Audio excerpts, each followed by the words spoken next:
found in this film. Oh, but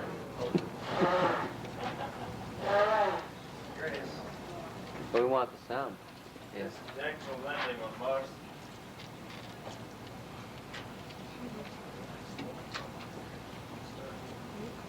Yeah.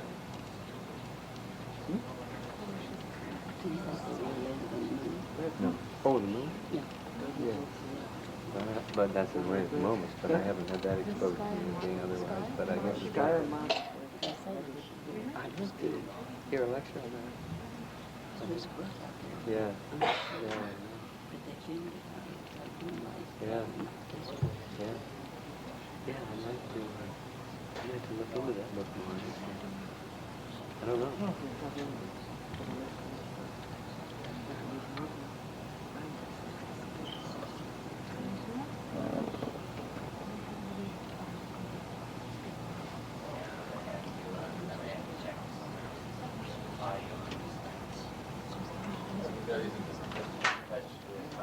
Yeah.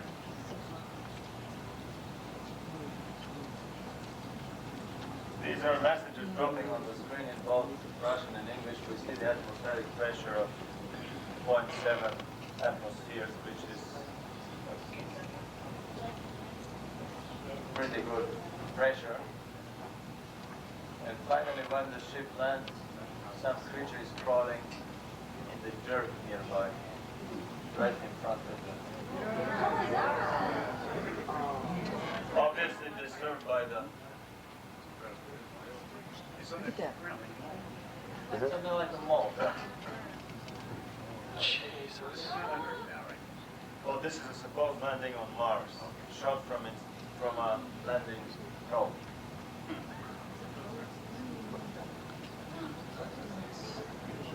it's very doxicated. The film has been shown only once in the United States in 1977 by a Los San Francisco station. And But it was just like 1984. It was like George Orwell's 1934, or at least no, I don't mean that. I mean what's his face? notice the 1939 War shape of of the the Worlds. windows. I thought it is a fake landing from an earthly helicopter landing on the Earth, but I don't know of any. I'll be very glad of somebody with helicopter experience that can find an American helicopter with a front window of this shape, although I highly doubt it.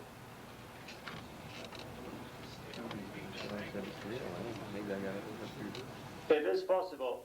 Now, if we remember Bob Emenegger's film, UFOs, It Has Begun, on the 1989 UFO Symposium in Las Vegas, John Lear said that talking with Bob Emenegger about, remember there was a dramatized sequence of a UFO landing on Holloman Air Force Base in the early 50s. And John Lear asked Bob Emenegger, how did they do that shot? It's about a 7-second segment. It's very nice. The UFO comes from atop of the mountain and dives steeply to land on the tarmac. And Bob Emenegger said, no, this is the real sequence. They just allowed us to include that much. So this is one instance where they would weave into a fictional story some real fact or even some real footage. Then there have been persistent rumors that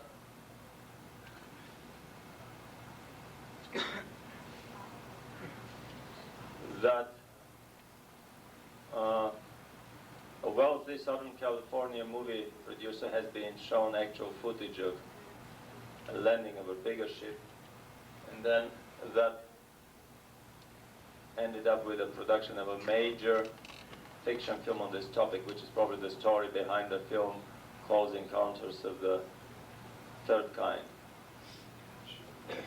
So there is a pattern of weaving real footage into fictional or semi-fictional scenarios, and this is the ground that I approached this film. And then further on I discovered many technical details into it.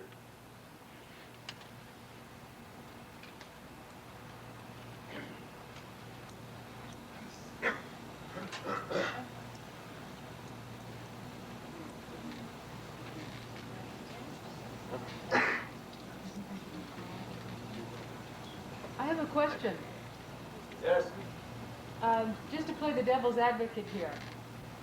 We are finding our governments have lied to us on virtually everything. They tell us there's no life on Mars. I realize that this is very obvious life there, but how do we know with absolute certainty that there is no life on Mars? Very good question. I had the same question about the moon, but from Fred Stecklin's book you can clearly see the green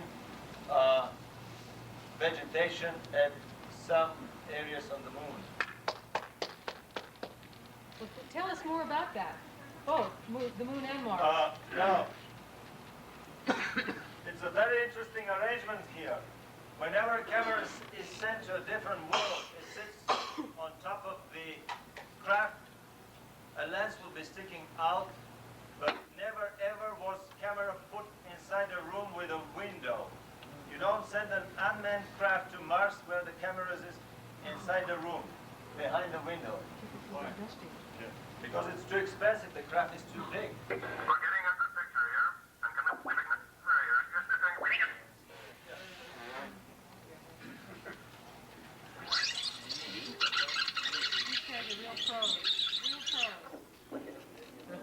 He said that you had to fit it to an IC something 40, yeah. and you get a jukebox.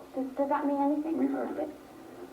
And he said that you've got to play back Valentine's tape. That's all.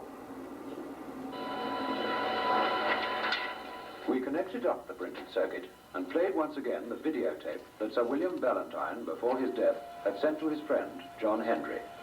This time, we obtained an acceptable picture, which you are now about to see as we saw it.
To be an authentic record of the first and secret landing on Mars by an unmanned space probe from Earth. We also believe the date given, May the 22nd, 1962, to be accurate. Clearly, the blanket of total security by which this information has been covered could only have been maintained by the active cooperation of governments at very high level. Equally clearly, there must have been powerful reasons why the true conditions on Mars, suitable as they appear to be for human habitat, have been kept secret. Indeed, the effort which has gone into persuading the rest of the world that the opposite is true argues that some operation of supreme importance has been going on beneath the security cover. We believe that that operation is Dr. Carl Gerstein's Alternative 3. Whether a human survival colony has already been established on Mars, or whether plans are still in preparation for its transportation from the moon to Mars, we don't know. But we put out this program tonight as a challenge to those who do know to tell us the truth. We regret if the implications of what you've seen are less than optimistic for the future of life on this planet. It has been our task, however, to present the facts as we understand them and to await the response. Good night. I want to give you some additional information out of my research about Alternative 3. Does it work? I want to give you some additional information out of my investigation about Alternative 3 and life on Mars. Number one, Alternative 3 mentioned a first rocket start to Mars in February 1960 or 62. With a big explosion where many scientists in Russia died. This one was confirmed in February 1991 by the Russian news agency TASS in an article published in many British newspapers. Tony Dodd has it. He has sent me a copy. Whoever is interested in deeper investigation can get a copy from me or Tony Dodd in England. So this is a matter of fact. This point in Alternative 3 is definitely true. February 1962, I believe. I'm not sure. Second, we had a conference in September 1990 in Tallahassee in Florida of leading Mars investigators. And they all concluded that there is a big possibility that there is indeed life on Mars. It can be microorganisms, it can be hidden in the ice masses of the Antarctic regions, it can be underground in a warmer region, it can be everywhere. Third, the Viking lander in 1976 concluded out of, they had 3 experiments if there's life on Mars. Chemical ones and biological ones and whatever. 2 of them were positive, 1 negative. You can read it in a book published in German by the famous German science author. It is the German Carl Sagan, Johannes von Butler. He is a member of the Royal British Astronomical Society. 2 out of 3 experiments concluded there is life on Mars, organic life. I'm not talking about cities right now. We have cities on Mars, we have pyramids on Mars, we have a face on Mars, and a lot of structures. Number 4, we did the same experiment in the Antarctic region of our planet. The result was 2 to 1 light on Mars. So if we compare it, it is obvious that there could be indeed life on Mars. Another thing, my friend Fred Steckling from Vista, California, whoever is interested in more investigation can write him, has written a fine article in one American magazine, I don't know for sure, about life on Mars. He is a meteorologist, and he checked all the data we got on Mars, and some of them are definitely wrong, because one thing is not, you cannot bring an order with another thing, another data, and whatever. They took pictures of nebula on Mars and on Moon, fog on Mars and on Moon. He published pictures in his book. We discovered somebody else on Moon, somebody mentioned the Moon here, of cloud formations over the rims of moon craters, and this kind of things. Information that there is indeed an atmosphere on the Moon was released by NASA after the first landing on Moon, Apollo 11, in July 1969. all this indicates that there is indeed a big cover-up. And last night I spoke about George Adamski. Today we got a confirmation of George Adamski by a lady from Venus. And now we are getting a confirmation of George Adamski by material about Moon, about Mars, and about other planets. We shouldn't believe disinformation spread by official NASA scientists. And we should be very critical in the analysis of these data. If you read Zachariah Sitchin's new book, Genesis Revisited, you find a lot of more information about the Mars. For example, the Russian Phobos probe sent to Mars in 1988, 1999 had the capability of infrared censoring of the Mars surface.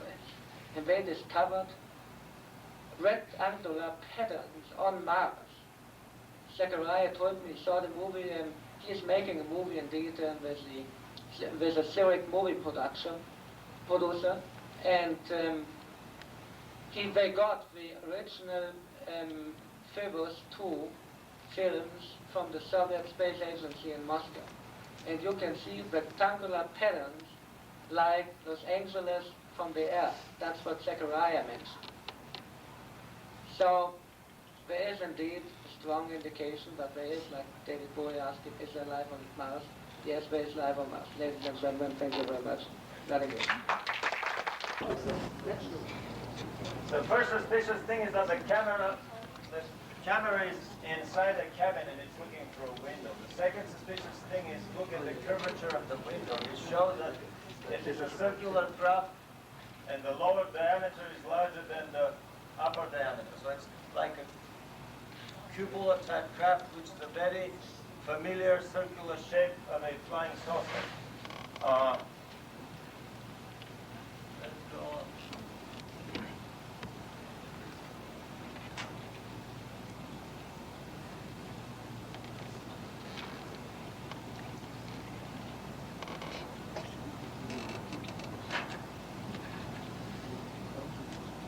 The film is patched out of several sequences. The thing flies low, then the next sequence is, the thing is high up in the sky, then it flies low. This is the reason for... Then we are up again. But look at this, look where the horizon is.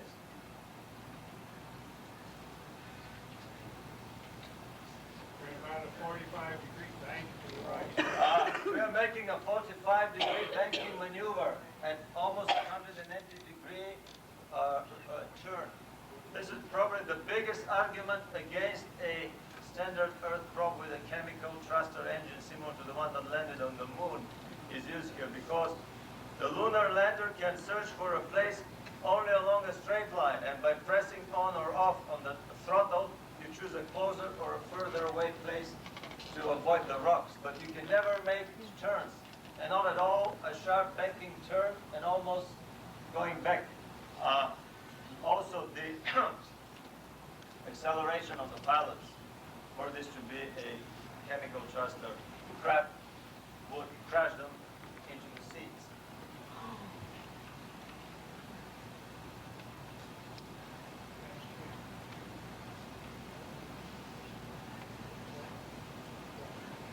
These could be clouds.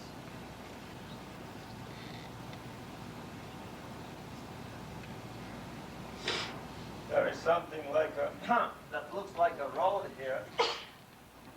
You would see it in normal motion. Here's the road.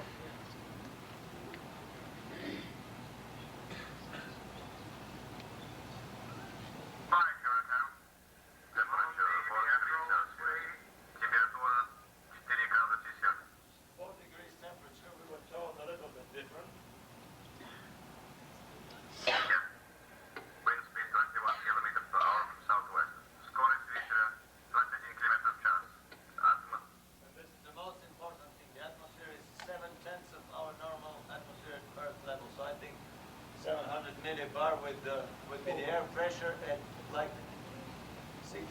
Over 10 psig. 14.7,000 sea level, right? Times, what did you say, 0.707? No, these are millibars. These are millibars. This is an atmosphere. 1 atmosphere is 1,000 millibars. So we are having 7/10 of an atmosphere, 7/10 of a sea level pressure. So we are somewhere like 10.4 pounds per square inch. So we are somewhere like a mile or something above sea level on the Earth. This is a pretty good atmosphere, breathable without any oxygen mass. Like Denver. Yeah. Air pressure 707.7 millibars. Атмосфера давления 7 millibars. Now there are several grammatical mistakes in the Russian language. I think these are artists. These are playing the Russian role because they do some grammatical mistakes that the Russians couldn't do. Stand by for landing, Curacao. Stand by. Hallelujah.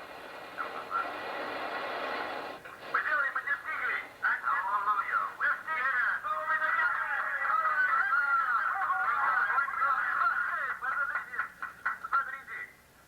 My God, what is that? Now, when the saucer landed, if this were a chemical thruster engine with a soft soil like this one so that a mole could dive through it, there would be a lot of dust flying around. There is not a speck of dust flying, which is a typical case of an anti-gravity device, softly landing without moving a particle. Something else that is very important here, which is difficult to see. Observe at the moment of landing, the camera would shake, the edge of the screen would shake a little bit relative to the window, which shows that the camera is on a tripod inside the cabin and not fixed firmly to the body of the truck. This would never happen if this was a firmly attached camera on an unmanned landing probe.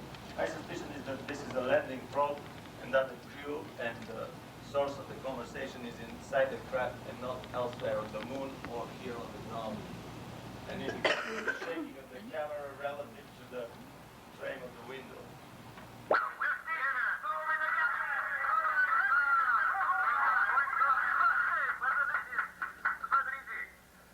God, what is that? Something moving. Something moved there.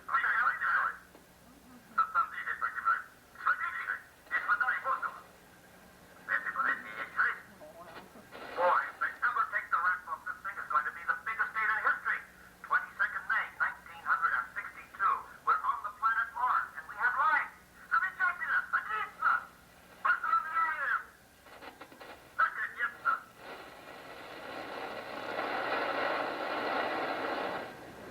We believe that to be an authentic record of the first and secret landing on Mars by an unmanned space probe from Earth. We also believe the date given, May the 22nd, 1962, to be accurate.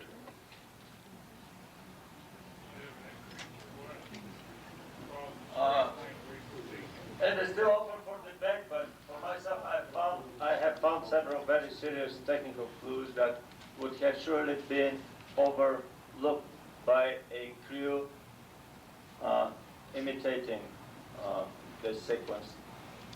I have an intuitive feeling that very often some real footage or real facts are artfully woven into a fictional scenario with the purpose of educating the public, because sooner or later the technological advances of the secret government would become so far ahead and away from society that people would experience tremendous stress when they are recruited into the secret system to work for them.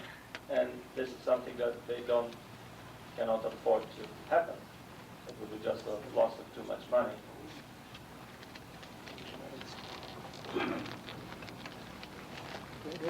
Can you go home now? Very briefly, I would comment on the presentation that Mr. Albilik did at the Whole Life Expo in Pasadena this year. Mr. Bilik is a physicist, has degrees from the best universities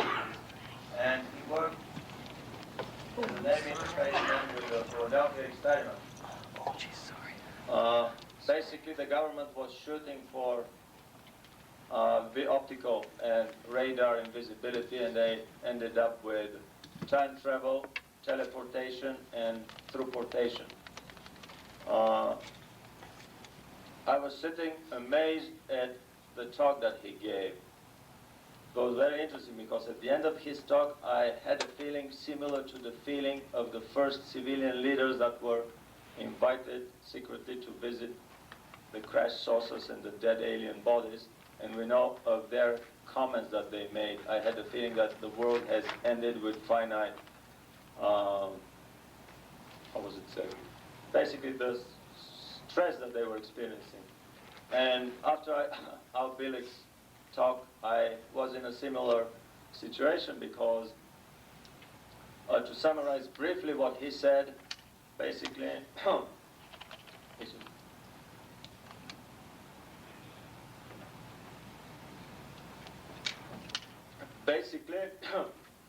all the time travel fictional films that we have seen on television for the last 30, 40 years are true. The Germans developed time travel during the war, then the Navy did it immediately after the war. The Philadelphia experiment was resumed much later with a great success. The government has traveled 100,000 years back in time and about 1,000,000 years forward in time. That our stealth bombers, fighters, and nuclear air carriers are equipped with the Philadelphia technology. If you remember the fictional film, The Final Countdown, about the nuclear air carrier going back in time by mistake through a dimensional time warp, cyclone, and ending up close to Pearl Harbor before the Japanese attack. Basically, these are things that are real and that all nuclear carriers are equipped to do. Something else, the physics that we know of, basically the Einsteinian physics, is just a kindergarten physics. After the Top Guns graduate from MIT and Caltech and signed the agreement with that to work for the secret bases, then they begin the real study of the physics that they have. Right now, the secret government uses physics of 8 classes of energies. Only the lowest class is based on Einsteinian mechanics, and the speed of light, the speed of propagation of a signal is the speed of light. The next class, one above it, has the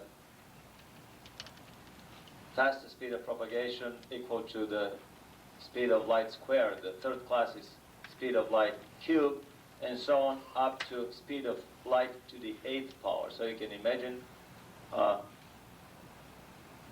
300,000 kilometers per second, the speed of light, multiplied by 300,000, and so on 8 times. There are technical devices that can communicate in real time with any point in our galaxy.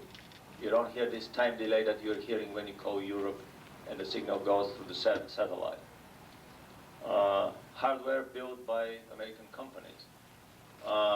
There was a strange device that is a tower with a huge radio telescope-like antenna on top. That is basically a teleportation and time travel device. With that device, one can teleport to any point in the universe and back, and in our galaxy. And actually a full circle was made around the center of the galaxy with landing back on Earth in 24 hours. This sounds very bizarre, I have to agree. But in some government research projects, and this is not a latest project, these were events that happened 10, 20, maybe more years ago.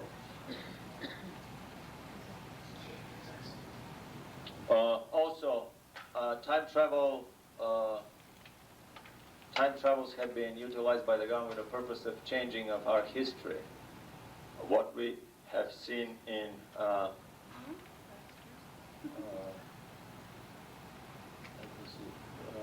Back to the Future, someone going back in time, changing the history, and then doing something which would change his present-day history when he comes back is actually true.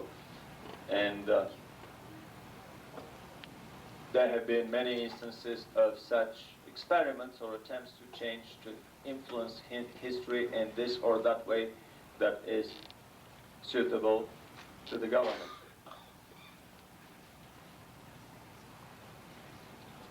And now I would like to run the last slides that I have.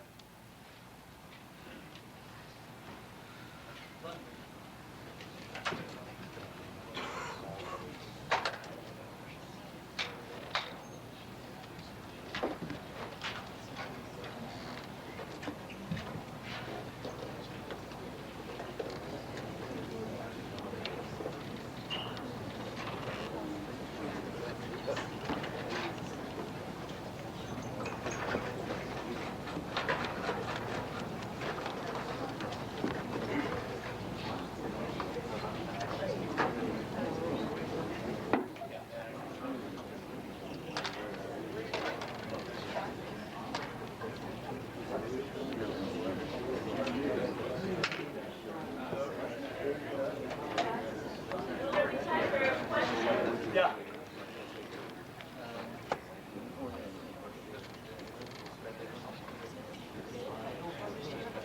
No, go ahead, sit down here.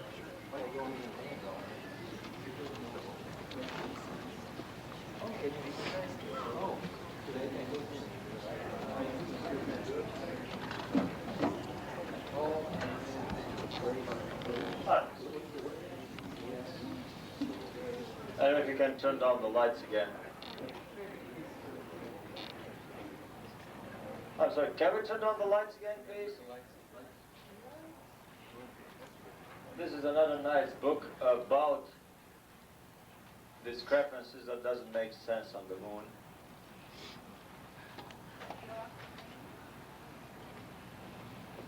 And several other books. Fred Steckling's books is the most interesting one, with pictures of mining machines leaving large tracks on the surface of the moon. This is a kilometer and several hundred meters long mothership hanging over one of the craters and leaving its shadow on the surface. We talk about the possibility of Star Trek. Actually, Mr. Bilic is here, and I would like to express my personal gratitude to him for his courage and for all the revelations that he has done, because for me this was the discovery of a completely different universe of experiments. The experiments on time travel, teleportation, and throughportation, moving on one object through another.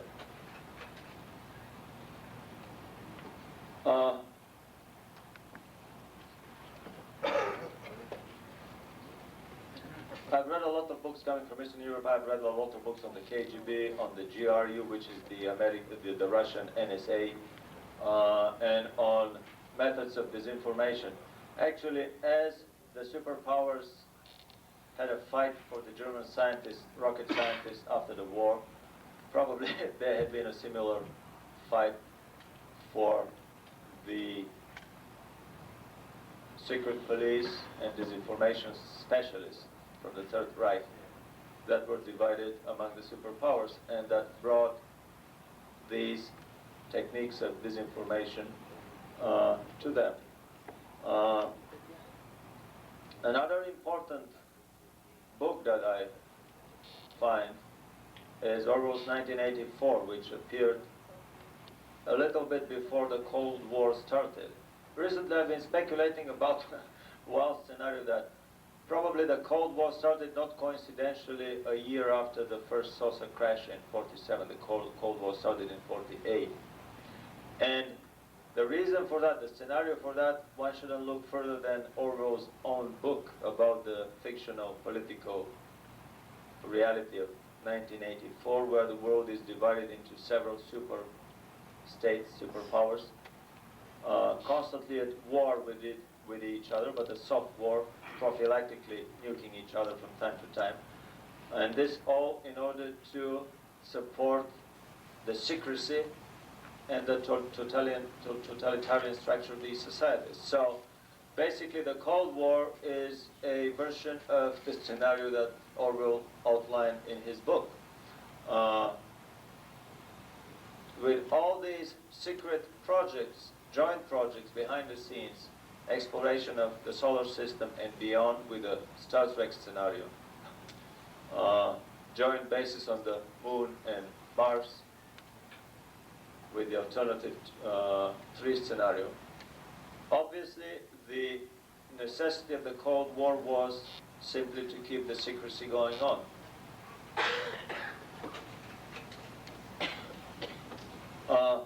I have several slides on conspiracy here. Through the UFOs, I entered into the field of alternative energy, as I have many UFologist friends that came from that same field. Recently, I found by chance a rare book by T. Henry Moray on his generators that shows inside the experiments that he did running 20 light bulbs, an iron, and a cooking plate and a fan for a week with his antenna, without generator, without any visible outside sources of energy. For me, this is an absolute true technology, as are dozens of others that have been suppressed violently over the years. We are all familiar with the Stryker Memorandum, or most of us are familiar with this film, and with the AIDS conspiracy theories that AIDS is a bacteriological weapon for population control. Unfortunately, I didn't make a slide of the Congress decision. It was the Senate the Appropriation Committee for the military budget for, I think it was it was in the 60s. I found a page through a friend of mine from the Library of Congress, half a page about the actual decision to appropriate $10 million for research on an immunological, bacteriological weapon that would basically destroy the immune system of the victim.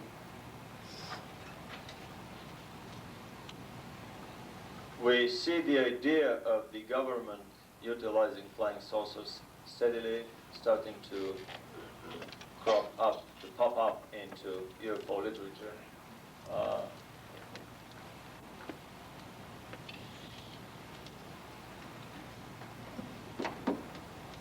And I would like to congratulate Bill Hamilton for his work in this field.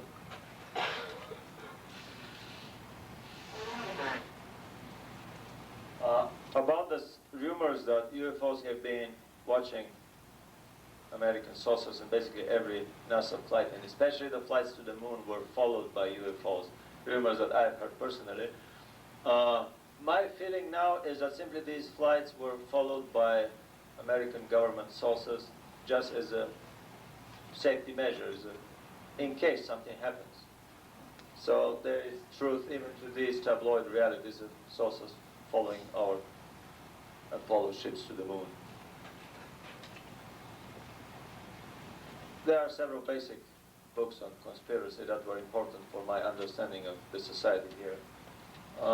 None there call it conspiracy basically deals with financial intrigues, financial manipulations.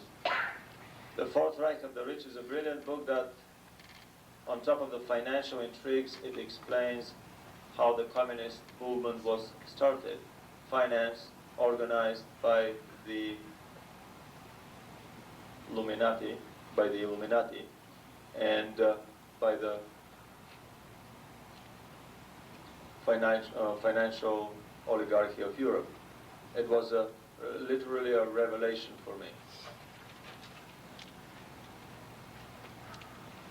An important work on secret societies is the Bible of the Freemasonry, the Morals and Dogma book, I found a very nice cassette by a fundamentalist priest who spent 2 years digging into Masonic libraries, and it was a brilliant cassette with quotes only from the Morals and Dogma and the history of Freemasonry, basically stating that the lower ranks of this organization are given one view of reality, but the higher ranks, and especially after one graduates from the 32nd rank, only they are allowed to have the book. It can be found from time to time in second-hand bookstores. And in the book it clearly states that the purpose of this organization is to serve the, how should I call it, the philosophical hierarchy, or one of the competing hierarchies, religio-philosophical hierarchies that compete for power on this planet. These of you that are familiar with the Urantia book and several papers on the Lucifer rebellion there, this is probably the most concise and illuminating treatment of this phenomenon. According to the Urantia book, the Lucifer rebellion happened 250,000 years ago, and it led to a major division, philosophical and political division, between the spirit beings, the angelic beings, managing this and several other planets of our local universe. Another interesting conspiracy, and very important conspiracy books are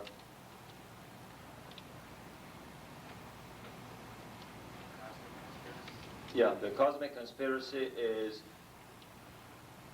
a book on the interface between the terrestrial conspiracies and the ETs above them. If we take the book as it is, believing it 100%, I believe in a hierarchy of conspiracy levels. Well, it is very unfashionable and unpopular for someone, let's say in academia or even in the media, to say that he believes seriously in conspiracy theories. On the contrary, I would label myself a super conspiratist. Namely, I believe that most of the popular conspiracy theories that we've heard of are just the lower level of this hierarchical structure, this pyramid of successive tiers.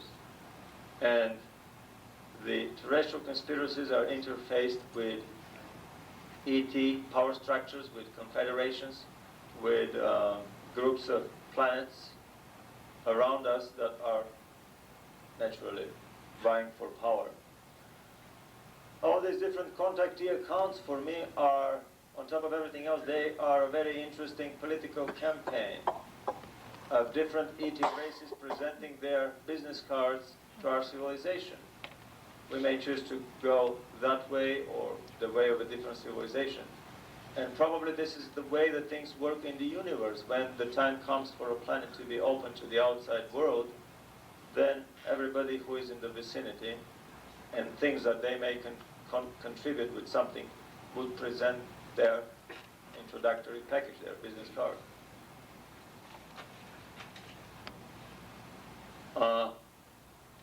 It's a fascinating undertaking to try to go deeper into major revelatory sources.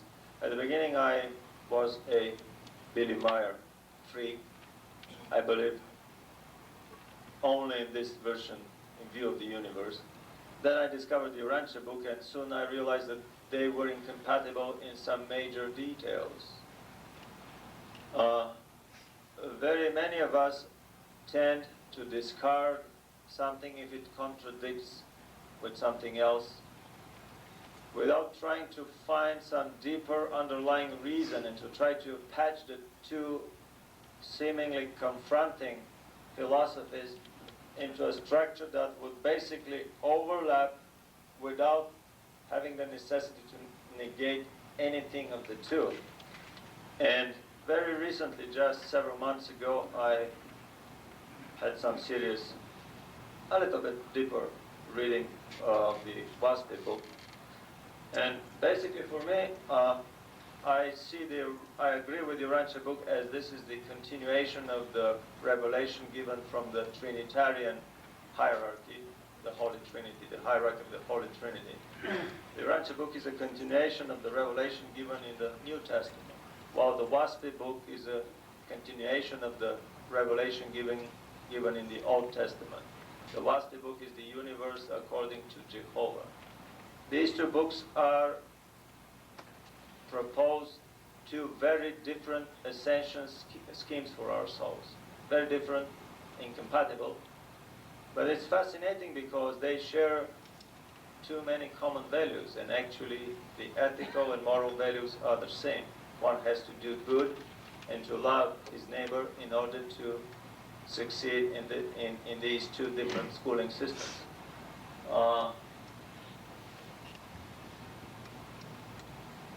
Ellen White wrote a book at the end of the century which is widely revered in the fundamental Christian religions, actually. Sometimes I go to a Seventh-day Adventist church and she was recommended to me. They consider he to be a channeler of biblical kind. And in a way, it's a fascinating book because it treats the, how should I call it, not the political struggle, but this attempts to influence our planet to go either one of these two ways. Now I have to say that these are not the only two progression schemes in the universe, that there are some others.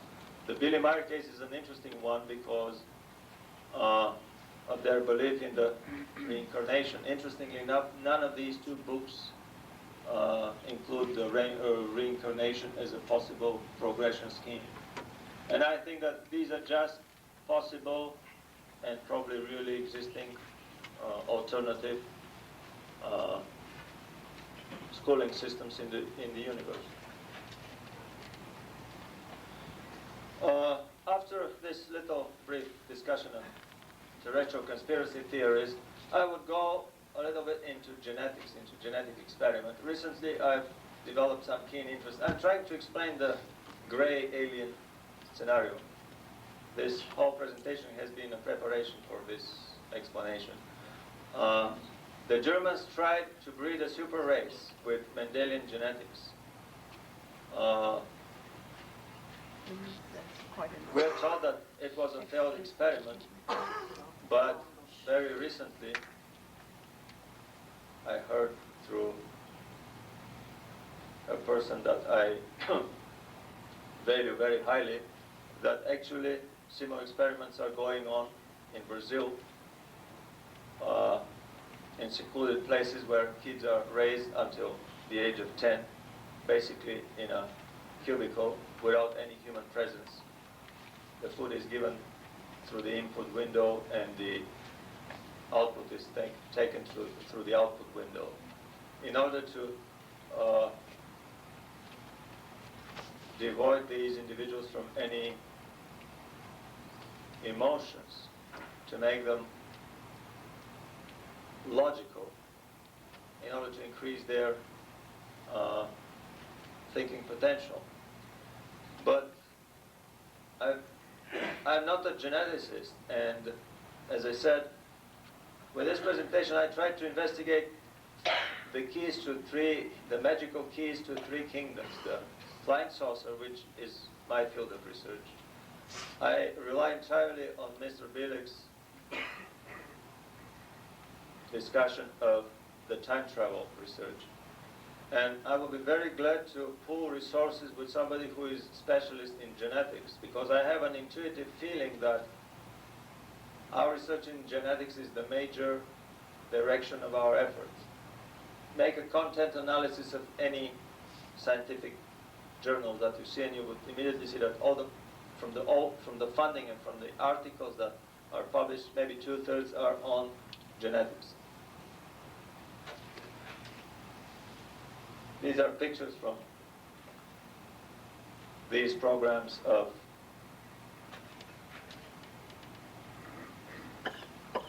having children raised in special homes.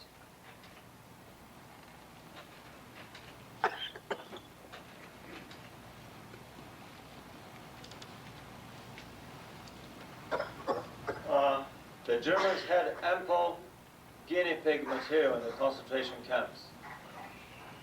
They did, in these camps, they did research into areas that would have been unthinkable in a normal academic liberal establishment with the working social controls of a religious community. And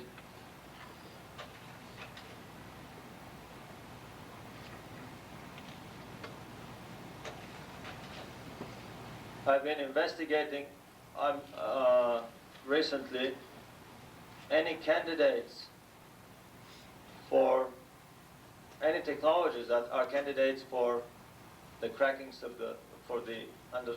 deciphering of the human genome way back by the Germans, or at least in the late 40s, early 50s by the superpower governments. Right now, about $10 billion would be spent on deciphering the human genome. I have a feeling that it has already been deciphered in the same way as the whole project, NASA project of going to the moon, was a smoke screen to keep the other nations from joining the exclusivity club. And the moon was visited long before the Apollo project. I have a similar feeling that the Human Genome Project is another small screen that is intended to keep the exclusivity of this club from other nations joining in, and that it could have well been deciphered. My major candidate for this technology, the magical key to the genetic technology, is the Rife microscope, which is one of the sources told me that it was a scalar wave Tesla microscope that could see a living virus, something that no present-day electron microscope could do. You have to kill the virus or gold-plate it in order to make it visible. And the Rife microscope was invented in 1932. My question is, could it have been possible with few upgradings of this microscope to actually see the DNA and to be able to decipher the genome, the human genome?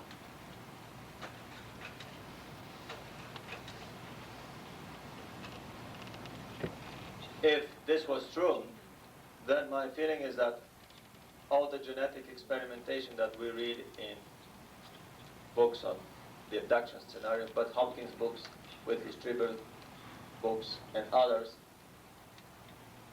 my feeling is that the government is the major player behind these genetic experimentations. I do believe that there are gray aliens on this planet present, and I do believe that there are dozens, maybe hundreds of different gray, particularly gray alien races.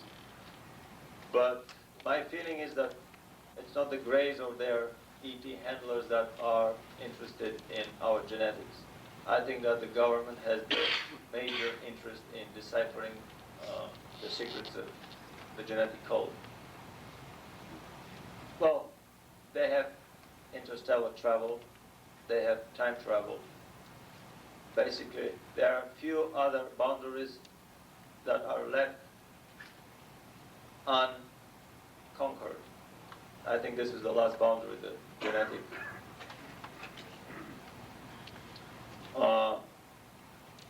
I fully believe in the cattle mutilations, but my feeling is that they are done by the government in order to check contamination of the environment by radioactive materials.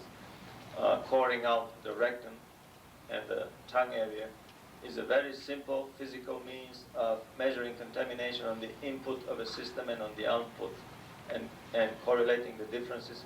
One would know how much the whole body is contaminated, rather than dissecting the whole cow and getting dozens of samples and averaging them. Obviously, this was done to arrive at some table. After that, it is probably enough just to take samples from the input and the output.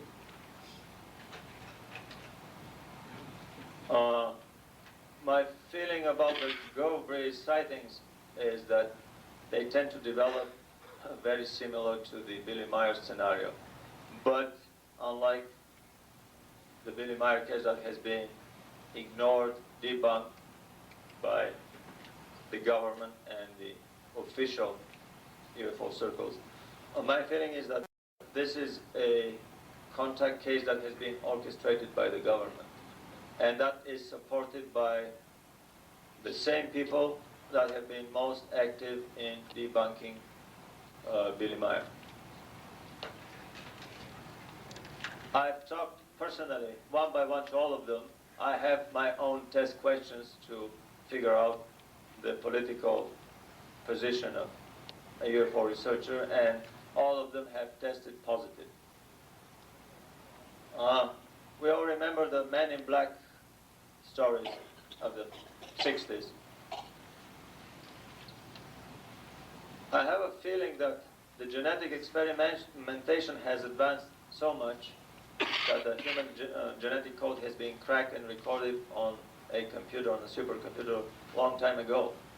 And that in these genetic labs, actually, we have computer-aided design of new designs for beings, of hybrids between different types of animals, between humans and animals. The Men in Black could easily be the first and not very successful models of a biological robot, a cyborg, that looks like us.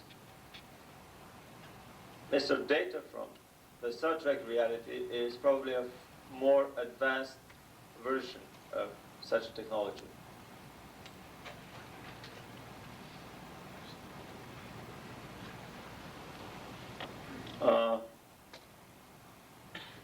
From some time I've been seriously suspecting the possibility that the little grays could too be biological robots, cyborgs, without souls.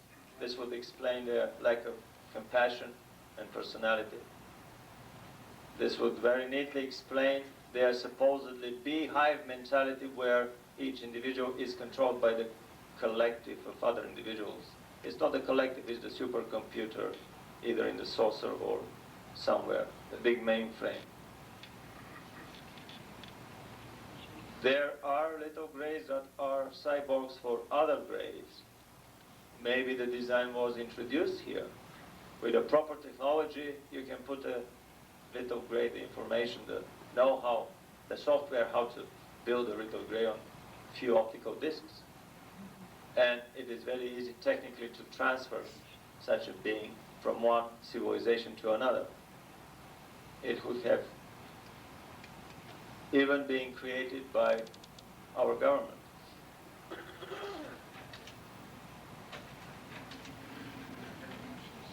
If we can turn on the lights.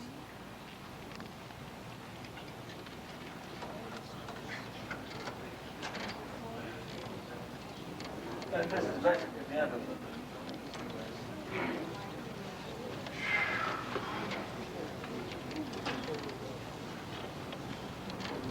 Is there any questions? Yeah. At the risk of being unpopular, I wanted to point out about the landing on Mars, a few observations from the point of view of someone who's had a lot of experience in special effects. The fact that it's broken up into about 5 or 6 sections arouses suspicion exactly what an effects man wants and decided in order to be able to break it up and make it easier to divide it up into sections. This doesn't prove anything, but it's an effects analysis of this. If you look at it carefully, you'll notice that on the shot where you make the big turn, you are not moving forward, hardly at all. And if you look at that, if you see it again and you imagine it as an immense mural, a painting, like a matte painting like you see in Star Wars, and this was a couple of years before Star Wars and most, rotating. You're You're rotating a mural through that window. You're not moving forward in that shot. It could be a painting. Then it's all blurred again, and then you're moving forward, but at a considerably lower angle over red terrain. This is a very good argument, actually. Could be It's a red very terrain over the earth. good argument by a colleague of ours that is beginning to show this suspicious look. I'll give you one more. My answer to this argument is that we all know that sources can stop on a dime, Yes. so it can be very easily explained. This is not a proof that it is. It's just an argument Yeah, that but it's a very it good could be. argument. And there's one One other. that I haven't thought about that. It's a very good argument. There's one other argument here to argue that it's fake. One thing that the special effects technology at that time for creating creatures and movement artificially, such as a mole-type creature moving across the ground that displaces the earth, it was stop-motion animation, where everything is shot one frame at a time. With Star Wars, we now have the technology to do this with what we call computer control, where the camera can be moving through the whole thing. We couldn't do it back then, coming off of the days of Ray Harryhausen special effects, Seventh Voyage of Sinbad, the early color things from 1957 on. What you needed to do for that kind of special effect was have a stationary camera. And if you look at this very carefully, you'll notice that the ship lands and reaches an absolutely stable position. It has stopped prior to the first motion of the dirt. Now you have a slight pan-in on the dirt as the dirt is moving, which can easily be done with the zoom lens moving at one frame at a time as the dirt is being moved one frame at a time and you're moving in on it. But the prerequisite for doing it as a special effect is have your ship stop first, have the camera stop, be in a stationary position, then start your stop frame. And this is done in accordance with what would be necessary for that technique. And I think those clues, in addition to the fact this is broken up into 5 different sequences, argue poorly for this being real.